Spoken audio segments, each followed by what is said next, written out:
شامل کرتے ہیں پتوکی سے تحصیل رپورٹر عمران ماہی کی رپورٹ کے مطابق ڈی پی او قصور محمد عیسیٰ خان کی ہدایت پر تھانہ گنڈا سنگھ پولیس کا ایس ایچ او محمد آصف جاوید خان کی سربراہی میں جرائم پیشہ ملزمان کے خلاف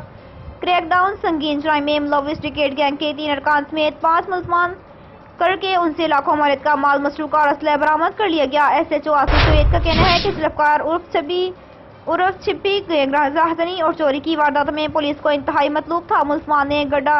گنڈا سنگھ اور گردنوا میں وارداتوں کا بازار گم کر رکھا تھا۔ ملزمان کے قبضے سے 2 لاکھ روپے کی نقدی، موٹر تار اور دیگر سامان اور اسلحہ برآمد کر لیا ہے۔ ملزمان نے دوران تفتیش گنڈا سنگھ اور گردنوا میں 10 وارداتوں کا انکشاف کیا ہے، جبکہ 2 جرائم پیشہ ملزمان عدنان اور زاہد کے قبضے سے 20 لیٹر شراب اور پسٹل برآمد کر کے ان کے خلاف مقدمہ درج کر لیا ہے۔